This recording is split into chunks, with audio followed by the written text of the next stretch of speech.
Hello, everyone. My name is Emma Loney, and I am the current Miss Oklahoma Earth USA, and this is my interview with the Pageant Project.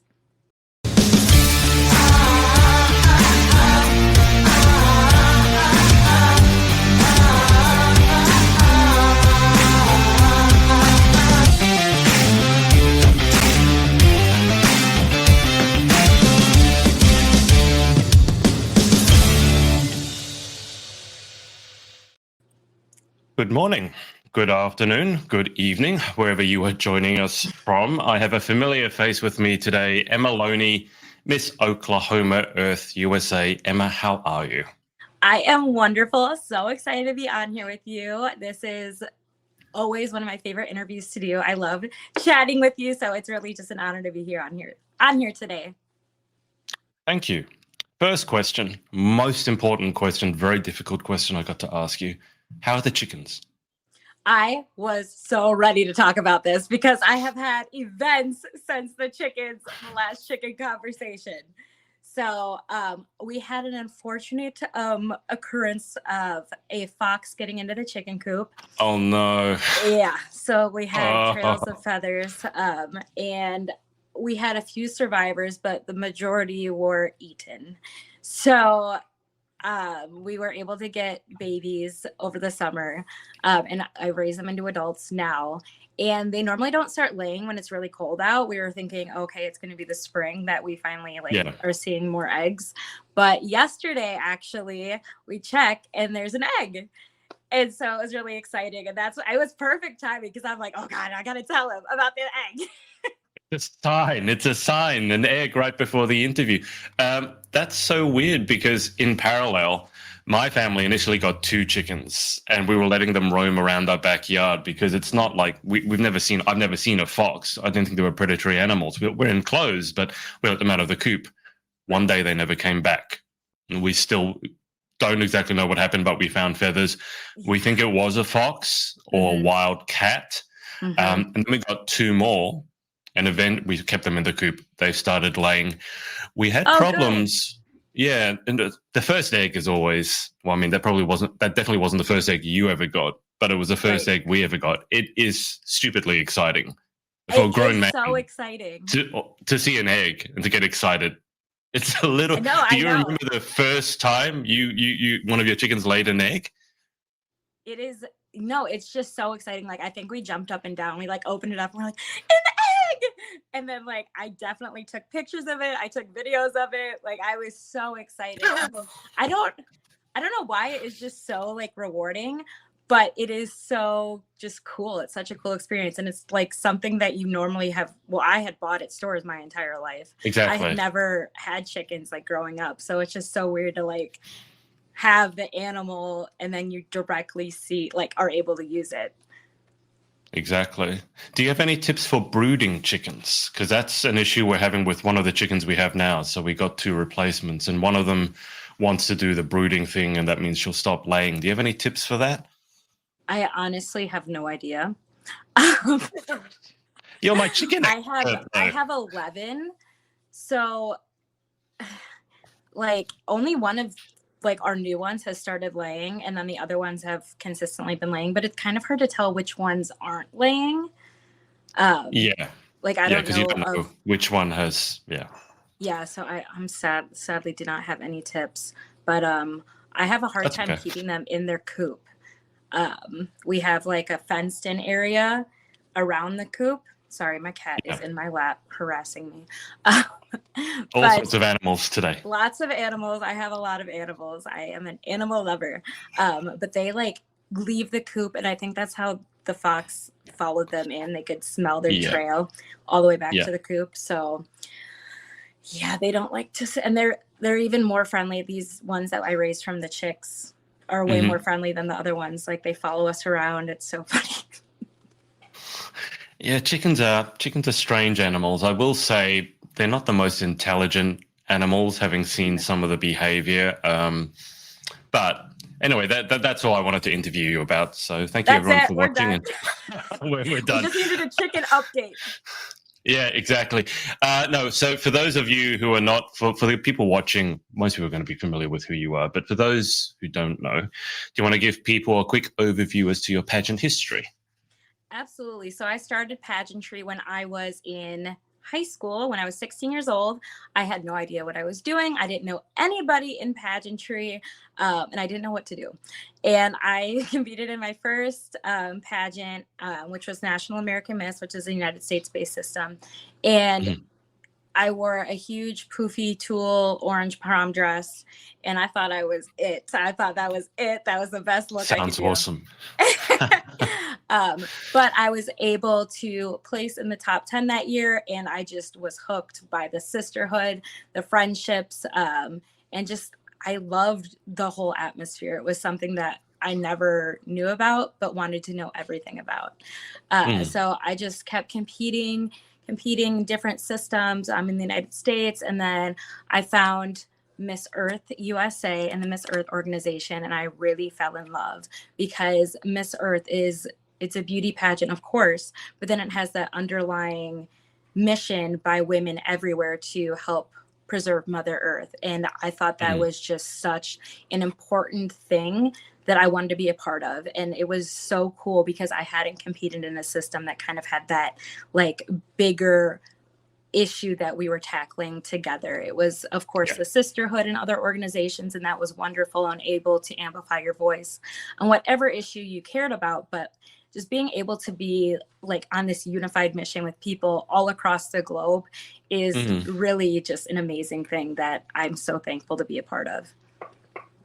Ralph here has said good afternoon. Do you know Ralph? He tunes into a lot of the Earth interviews. Yes, he is actually a great and huge fan of the Miss Earth and Miss Earth USA organization. He will be attending and attended last year when I competed, and I got to meet him in person. And he's just been a really amazing support to myself and the whole Miss Earth and Miss Earth USA organization. Beautiful.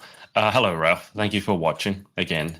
So, Miss Earth USA seems to have been doing pretty well at Miss Earth.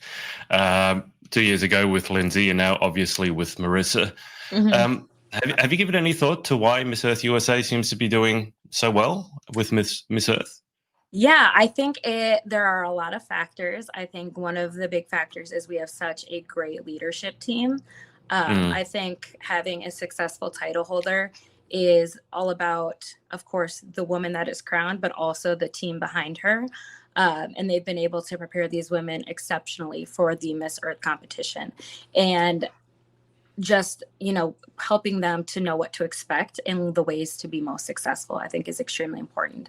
Also, I believe that the women being crowned are just genuinely kind, intelligent people that shine, with or without a crown, and they're able to even if they weren't crowned, they would be making an impact regardless. 100%. And I think that's really important in a title holder, that their voice is not changing because of the title, but they're just all around good people to begin with.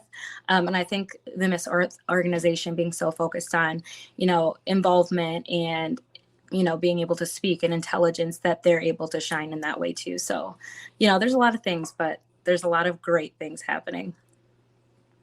I know that you know Marissa well. I think one Hmm. time when I was messaging you, you were having a shoot with her and Cataluna. Yes. Um, so what is?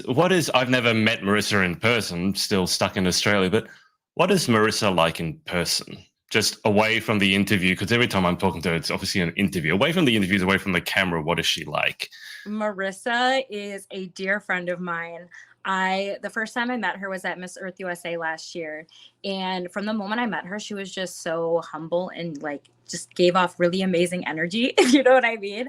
And I one night had not eaten dinner, and I just texted her. I'm like, hey, do you want to like just meet me downstairs and have some food really quick? She said, yes, absolutely. And then so we sat down there and we ate. And we talked for like 2 hours almost, and we're both like, okay, we got to go to bed. But she was just so genuine and kind, and it really just made me admire her. And honestly, after I talked with her, I said to myself, I'm like, this is the next Miss Earth USA, because Mm. there was no like, I just saw it in her. And so when she was crowned, I was like, yep, I am not Makes surprised sense. because she is just, of course, she's beautiful and she takes beautiful photos and, has her amazing advocacy and platform that, we see as, viewers, as fans. But she's just a really kind person. And, over this past year, I've been able to get closer with her. We're constantly talking, texting, FaceTiming. And she's just a person that really cares about other people. And I think that is such an important trait to have, not just as a title holder, but in life. Interesting you mentioned her energy, just because one of the other people that I interviewed for Miss Earth USA last year said when Marissa walked in the room, you could just feel it, like as if there was some sort of invisible energy. So Yeah. did you feel it as well? And if you felt it, do you know where it came from or it comes from? I think it truly is just a confidence in who you are, and knowing yourself and being proud of just where you are right there in that moment. Um, I think there's so many things that can take us down when we're competing in pageantry, but a woman that Mm. is proud to stand exactly as she is and walks into a room knowing, I'm not here to compete with anyone. I'm just here to be the best version of myself. That gives off an energy that, if you're have any kind of negative thoughts or feelings that you're not going to give off. So it's truly about just like the confidence and kindness. I mean, I know kindness is so much more than just a feeling. You interact with Yeah. someone and that's how you kind of see how they are. But just having a genuine warmth to you is what she had, in addition to that confidence. You mentioned her advocacy. So coming up to Miss Earth USA, I know that you have your advocacy, what you stand for. Mhm. So would you like to tell us a little bit more about it? Of course. So I have two huge platforms that might not seem to, you know, go together, but I really believe that they do, and I'll tell you why. So the first that is environmentally focused is hashtag legislate change, and that is to encourage people nationwide to contact their representatives to push for them to vote in favor of the environmental bills and policies that are being introduced into the House and Senate. And this is something that's extremely important that I realized as a law student, and the just great impact that our legislation plays in our daily lives that we might not otherwise know about. There's so many things that our legislation can be doing to combat climate change that it is not doing. And I think it's just a fear to upset people. There's just so much that people are afraid to do because it might upset corporations. It's going to cost more money. And, there's still people that don't believe in climate change. So it's really a difficult topic, but I think that if we have a mass amount of people that are reaching out and saying, no, this is really important, this is something we care about, that we can make the change on that level. And this isn't just something that can be in the United States. I was able to talk about in another interview that, if I were able to bring this to an international level, we can be pushing for representatives and world leaders everywhere to be enacting and coming together to come up with a climate crisis solution. And that is so important because we can do things on a daily basis and, make the changes that we can. But, the amount of carbon emission coming from huge factories is still exceptionally great. And factory farming is destroying rainforests. It's destroying our ozone. And so next, moving on to my other huge platform. This is something that is not related to the Miss Earth organization on its face, but it is something that I have had to come into through my time in pageantry, and that is body positivity. As a plus size contestant, it's almost inevitable because I'm so different. But it's something that I really just started promoting on my own. My sister was hospitalized for a really severe eating disorder my freshman year of college. And that really made me see the importance of showing women everywhere that they do not need to go to these extreme lengths to try to conform to the stereotype of beauty. And then through my continuation in pageantry, I had to quickly adapt and say, okay, am I going to change myself or just accept who I am and try to pave this new path. So I'm so proud to be here today representing curvy women and representing a plus size body on a pageant stage. And so how these kind of go together is that Miss Earth has such an important voice for climate advocacy, and having someone like me that is different, I'm able to bring in a new set of eyes that normally wouldn't be looking into pageantry. I'm able to bring people that thought pageantry was only for one type of woman, and make them see that no, pageantry is still relevant. Pageantry is something that we can support.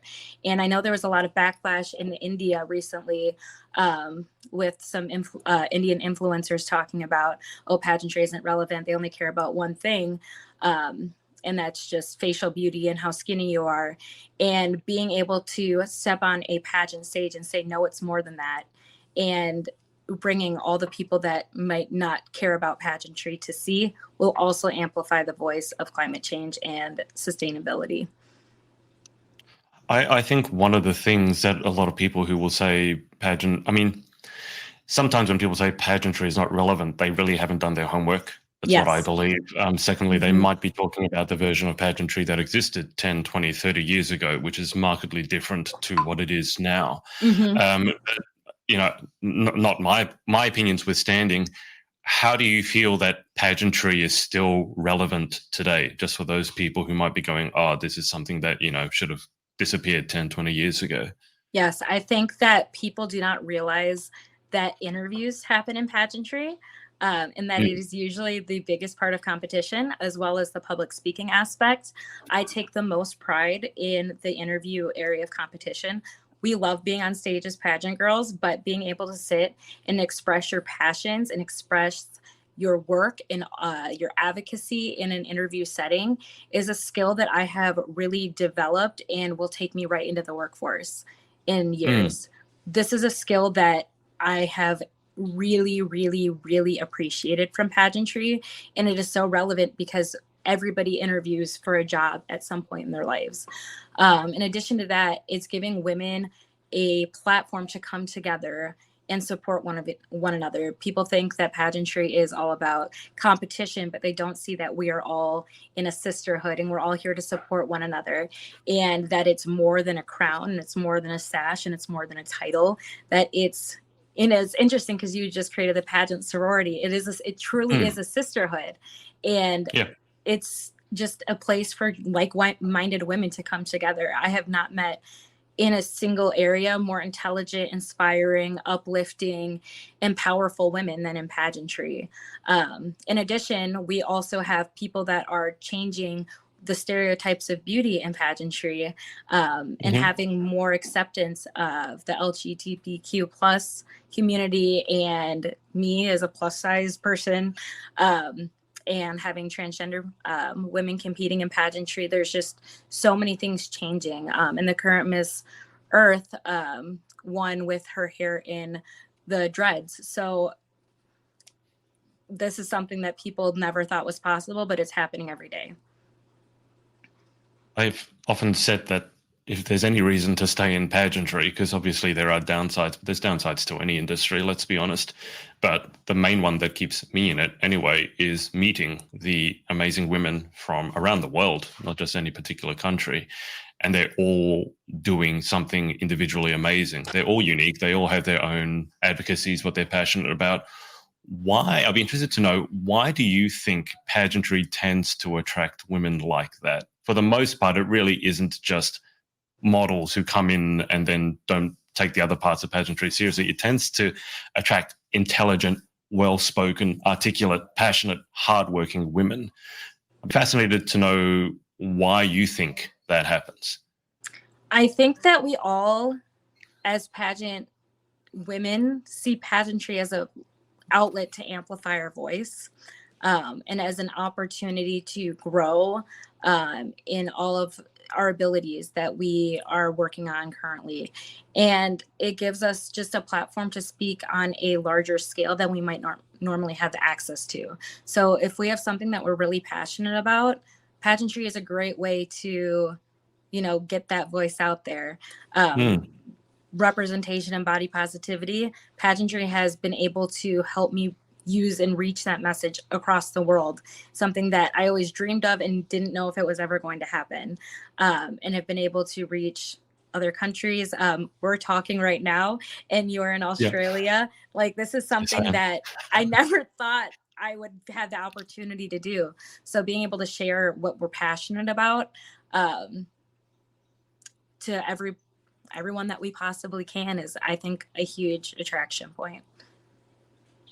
Let's just go back to your advocacy for a second. So, legislate change, is that the name of it? Hashtag Yeah. legislate change. Yes.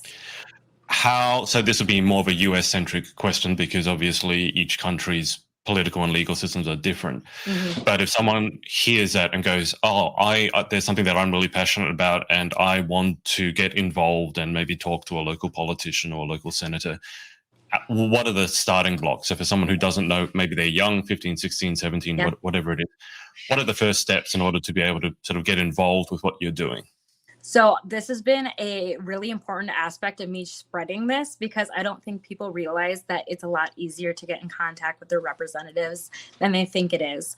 Because for me, years ago, I'm like, oh, there's no way you could ever talk to one of these people. They're so well known. Like, how would you even go about that?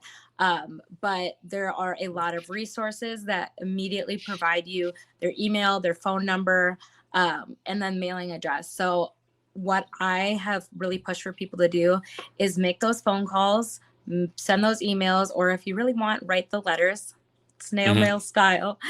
Old fashioned.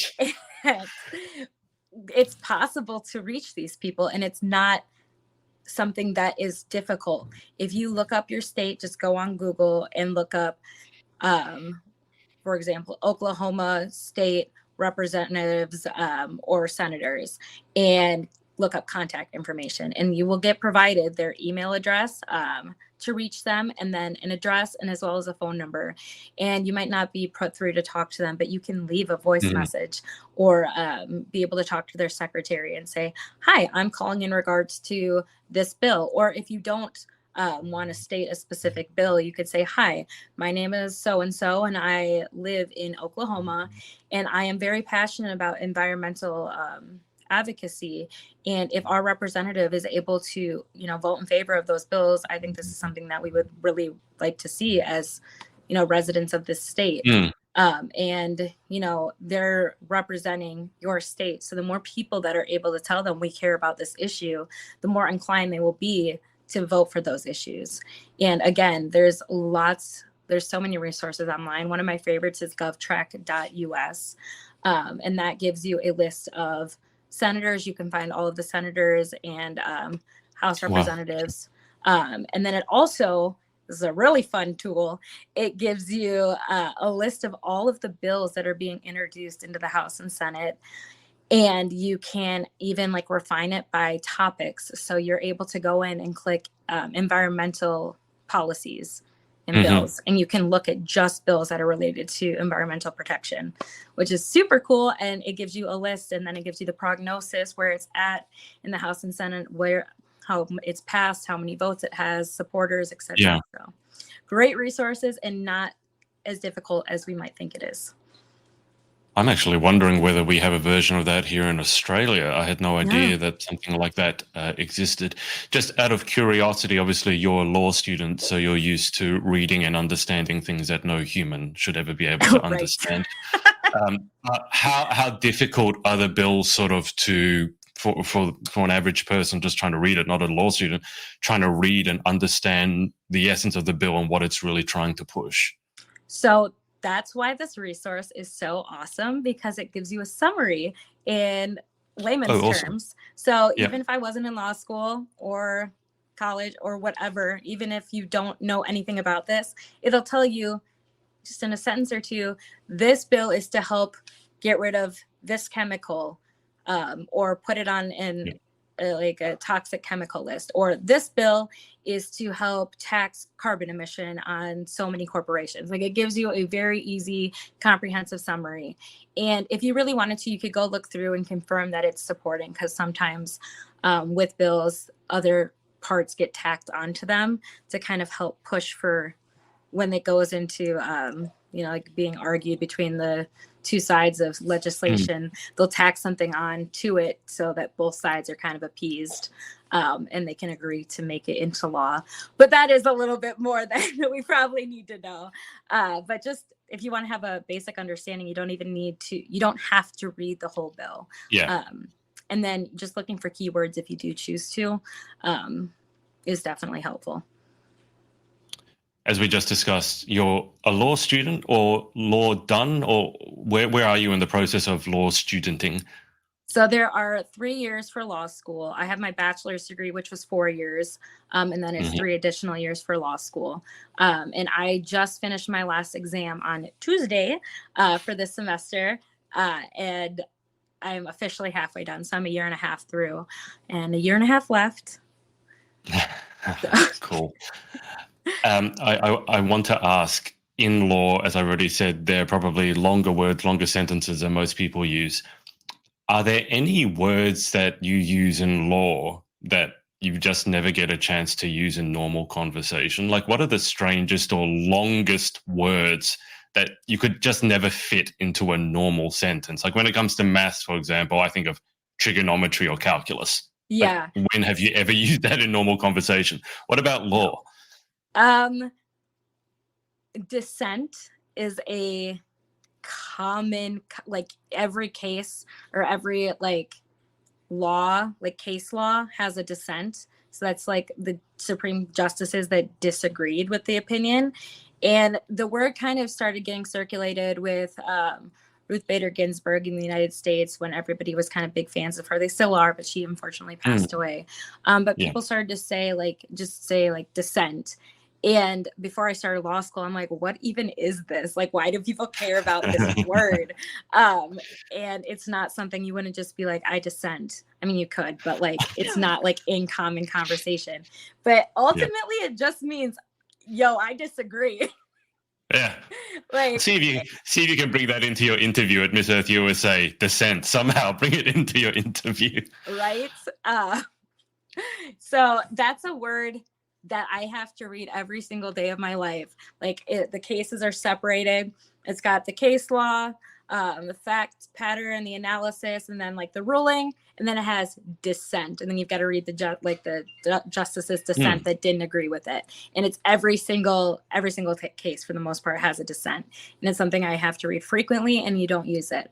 A word, I know you didn't ask this, but a word that I use so frequently now because of law school is allegedly. Because like in normal conversation. Are you sure you use it a lot, or do you just allegedly use it a lot?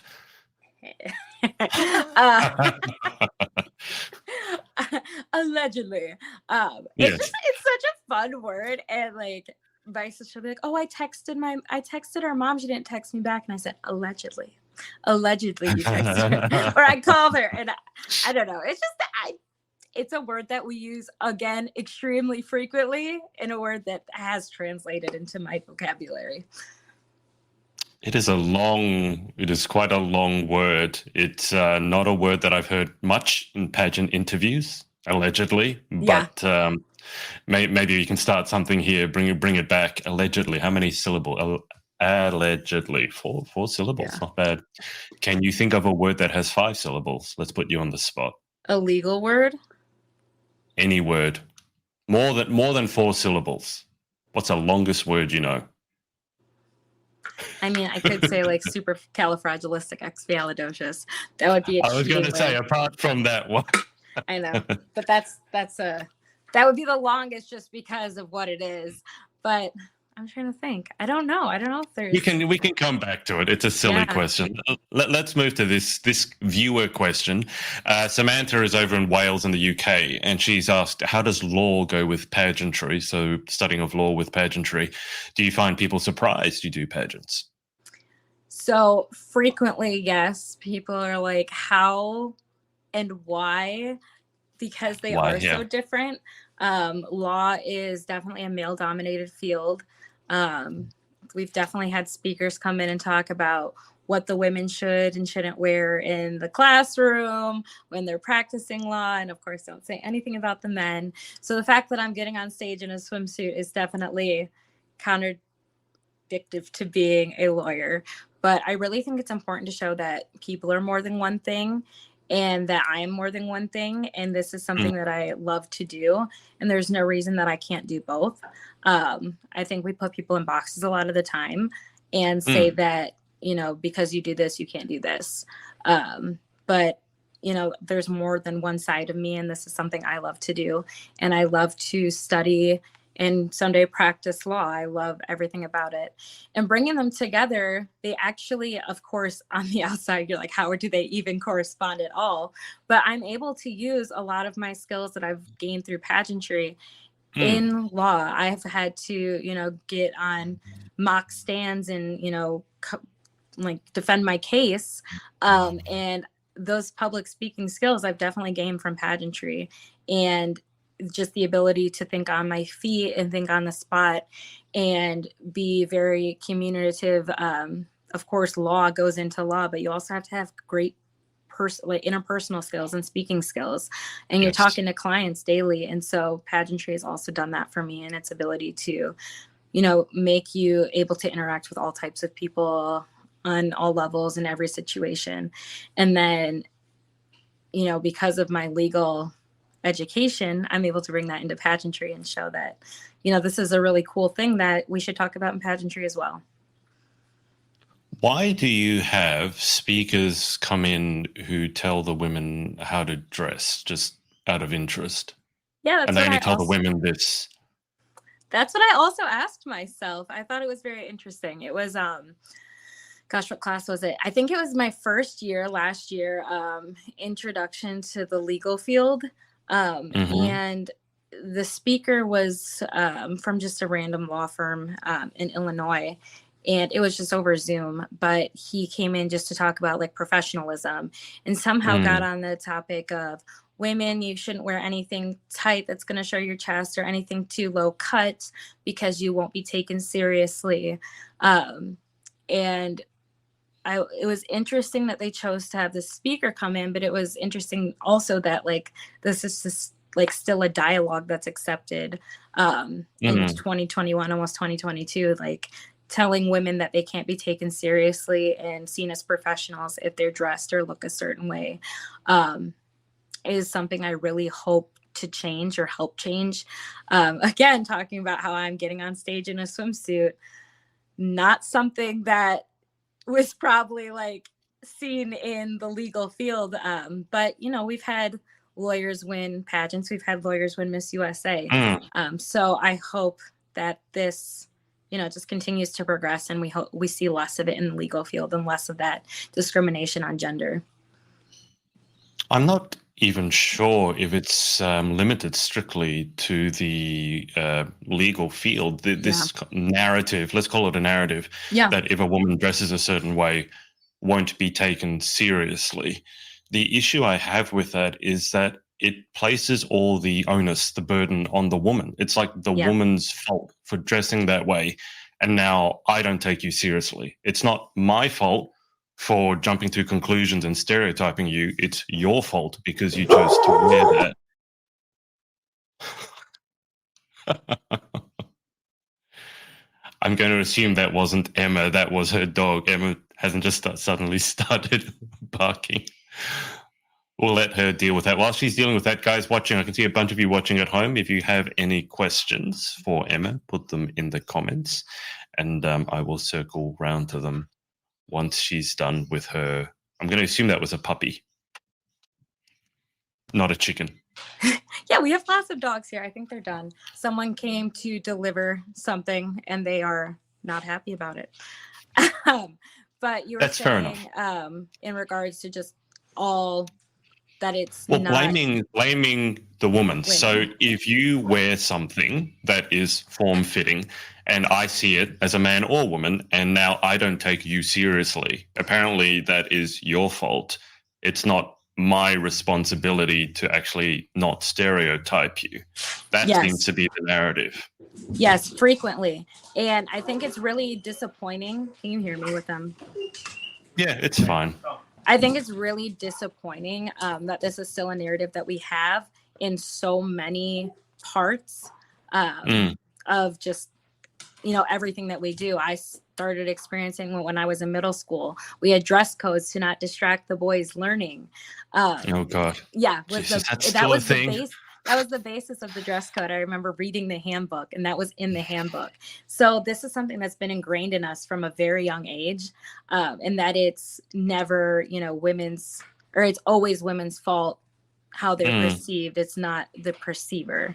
Yeah. And, this needs to change, because obviously there's a degree of professionalism that goes into everything, but there's also that idea that we cannot to be telling people that it's okay to just discriminate against people based on what they look like and automatically just, sexualize people because of the way that they're dressed. Is your puppy still there? I can. He sounds unhappy. He sounds like he needs to go and chase a postman. He really wants the postman, yes. Poor postman. Ralph here has said, Adrian, I enjoy your show and interviews. Keep up the awesome job, and I wish you continued success. Oh, thank you, Ralph. I thought that was a question for Emma. He's like, oh, thank you. How'd that get on the screen? I clicked on it before I actually read it, believe it or not. Emma, obviously, it's only, 3 weeks? No, it's 3 weeks until God. And okay, it's 3 weeks basically until the pageant. Mm-hmm. And I asked Kimberly this. You have a small thing called Christmas and New Year's in between now and then.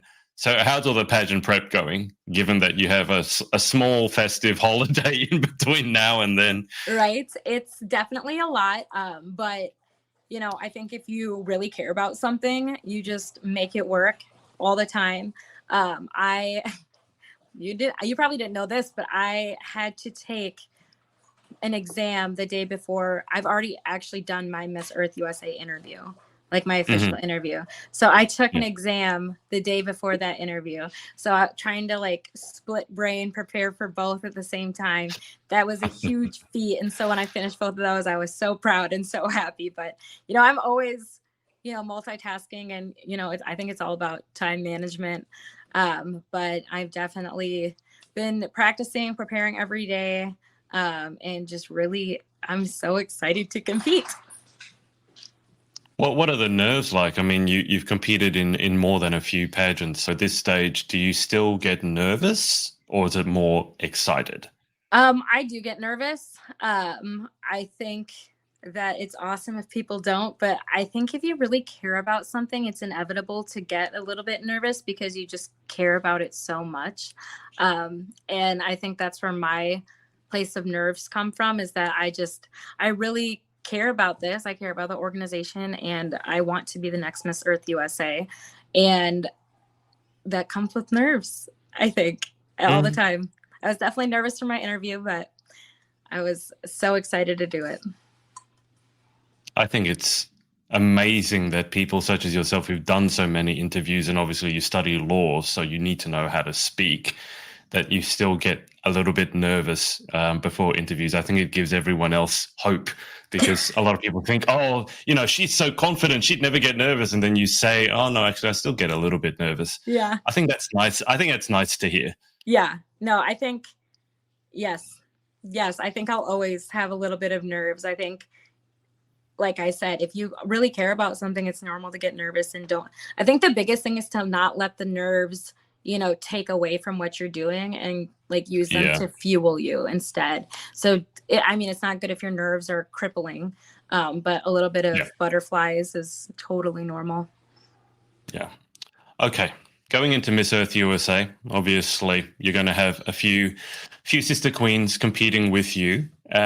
What is it that you feel that you stand for? When coming into Miss Earth USA, what does Emma Loney stand for, and what makes you stand out, let's say, from the competition? Yeah, so as I talked about before, something that I didn't embrace and then finally embraced was being a plus size pageant contestant. And this is something so different that we really haven't seen. There's never been a USA representative that is plus size. So this is something totally new, and there's no guarantee that it will be accepted. And that's something that I, go into every pageant with is there might not be that desire to crown a plus size woman yet. But I believe, no matter what, having that representation at Miss Earth USA is so important. And I'm there to be that representation for all of the young women that believe that people that look like me or might look like them never could do. I'm there to be the representation that I always wanted to see when I was younger. And, the person that I always wish I could have looked up to and said and saw that I was enough the way that I was all through my childhood, that I didn't need to change myself because I could be confident and feel beautiful as I was. And just being that representation is all that I ever hope to do.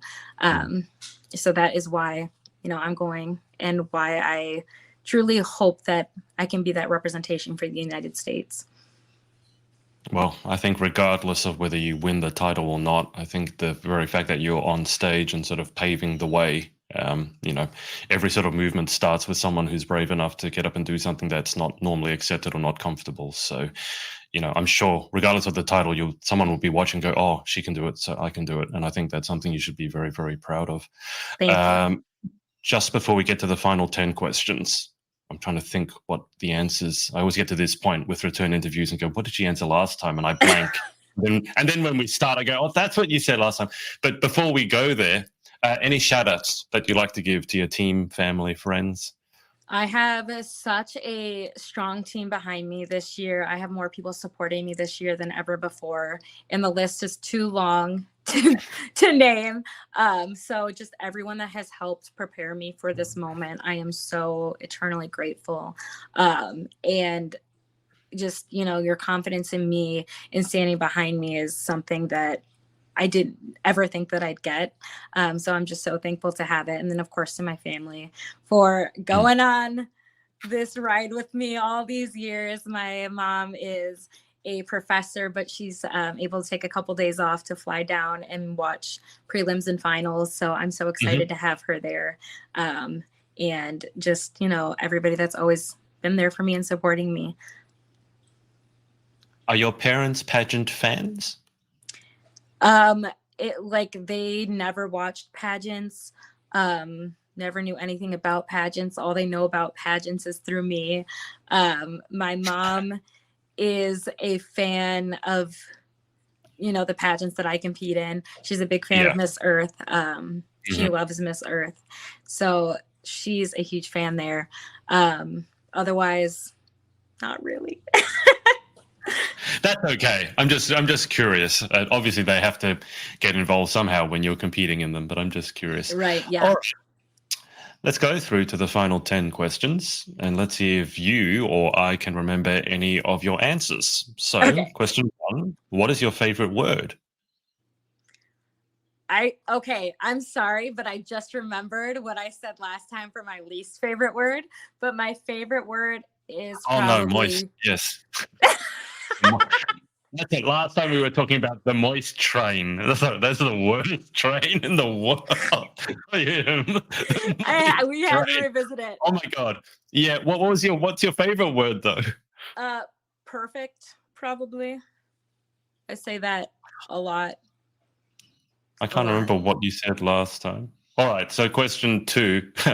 Well, what's your least favorite word? Moist. Has that changed? Allegedly, moist is your least favorite word. Allegedly, moist was my least favorite word. No, I probably don't like dissent now because it means I have to read another huge argument. Right. No, but I mean, as far as just words that feel gross, words that just sound gross, moist is still pretty gross. I'm having flashbacks to the moist train. It does not those are not good flashbacks. No, it's not a pleasant image in my head. A moist train. It's just like, oh, okay, better wear a face mask on that one. Dear me. Question 3. In life, what gets you excited or what turns you on? Being the representation that I always wanted to see, that gets me so excited, whether it's on social media or in pageantry or whatever I'm doing, just knowing that I'm being the person that I wish I had when I was younger gets me so excited. And hopefully just the idea of being able to inspire somebody to pursue their dreams that might not otherwise have. What turns you off? Cyberbullying, any kind of bullying. I think that people don't realize, especially nowadays, the impact of their social media presence and what they do on social media. I got a lot of nasty things said to me after I competed at Miss Earth USA this past year. And I didn't let it take me down. I didn't let it consume me, but it definitely hurt. And it's something that people see. And I don't think people, when they go on social media, understand the full impact of that. So, you know, if I wasn't as confident in myself and I was getting all that hate, I don't know how that would have affected me. And that's something that's happening to people everywhere on a daily basis. High schoolers, middle schoolers, like God forbid, elementary schoolers are getting cyberbullied, and that's dangerous to their mental health and their physical health as well. So that's huge turnoff. Absolutely. Question 5, what sound or noise do you love? I love my dog snoring. He snores? Is he okay? He's not choking on something? No, it's this cute little... Okay, so I have 3 dogs, but I'm talking about my teacup Chihuahua, and he is 12 Teacup Chihuahua? What is teacup? Chihuahua's already small, aren't they? So that's teacup me. Oh my God. He's very small. He's like 3 pounds. I put him in my introduction video. If you watch it on the Miss Earth USA page, I'm like, he's so small. He could get beaten up by your chickens. Yeah, he could. They've chased him before, but then he barks. To me. But he, he's 12, and he does this like little like baby snore. It's so like small. It's just so cute, and I love it, and it makes me so happy. What's his name? Nini. Nini. Nini. Oh, dear me. Teacup Chihuahua. I had no idea that exists. Now I want to look it up and see if it can actually fit in a teacup. All right. What sound or noise do you hate? Chalk against a chalkboard. Anything like that. I don't like chalkboards, and I don't like chalk. And then of course like sharp objects on a chalkboard, horrible, like nail. The knife on china, that sort of thing. Yeah. Yeah. Like that, like yeah. We got that. All right, question 7. If you could have any one superpower, what would you pick and why? The ability to be in 2 places at one time, or like multiple places at one time. Because I'm so busy. I think that would be extremely beneficial. It would be very, very useful. That's for sure. Useful. Or just like I could memorize things like as I read them, like just full memorization immediately done. So would you rather be able to be in multiple places at once or have a photographic memory? That's a tricky one. I'm not sure. With law school, probably the photographic memory, because there are so many laws. So I think that actually. Fair enough. Question 8. What job or occupation other than your own would you most like to attempt? I always had a dream of being an actress, so that if I was to divert from my path, let's go to Hollywood. I'm going to be in the next movie. Here we go. For some reason, when you say that, I can just see it so clearly. Just, you know, that level of extra, the drama, and I can see it. I mean, you know what? Never mind. We're going. Just going to be an actress. I think you should record a show reel, see what happens. I think it would go amazingly well. That's so interesting. Maybe someday we'll try. Exciting. You heard it here first, guys. All right, question 9. What job would you definitely not like to attempt? I am not like skilled in like putting things together or I'm really not like anything like cleaning. I wouldn't like. I know that sounds like the basic answer, but I guess like being a garbage person wouldn't be horrible. But if I had to like work at like a waste like management plant, that would be pretty bad. Yeah. I'm laughing because a friend of mine, she's a fluid engineer. Well, she's engineer and she had to study fluid mechanics, and her practical excursion was to go to literally a waste reclamation. Let's just say she called it the poo factory because that's what it was. There is one about 20 minutes from where I live. It's quite a place. How's the smell? Oh, wait, I can't smell it here, but if you drive past it, yeah, you can smell it. Okay. Delicious. Final question. How do we always talk about gross things? I don't know. Chickens can be pretty gross, I should think of it. Dear me. Final question. If heaven exists, what would you like to hear God say when you arrive at the pearly gates? You're going to make me cry. That I made a difference. That I was able to like change the world for the better would be. It won't be the first time I made someone cry. I was interviewing someone yesterday for the book, and she started crying. And I'm one of those people. If you start crying, I start crying. So it was awful. It's kind of like this vicious cycle that when you just end up bawling until you can't even remember why you're crying, but there's just tears running down your face. Yeah. Thankfully, that one wasn't recorded, but yeah, I was able to. But that's a touching question. It's a thoughtful question. It's a thought-provoking question. Mm-hmm. Well, Emma, it's been a pleasure. Lovely catching up. It has been an absolute pleasure. So glad we got to do this. So glad to see you. And best of luck for the upcoming pageant. Thank you. I'll just say a quick thank you to everyone for watching, and I'll keep you on the line for just a second whilst I hang up with the audience. But thanks to everyone for watching live or on the replay. Ralph has said, good luck, Emma, and see you in 3 weeks. Take care, Adrian. It was a pleasure hanging out with you both. There you go. Pageant fans through and through. Thanks to everyone for watching, and we will speak to you next time. Bye for now. Hey, thanks so much for watching. Sorority Access is now open. So if you'd like to join an amazing group of women and learn how to be the most powerful, confident, and impactful queen possible, head to thepageantsorority.com. I'll see you there and see you in the next video.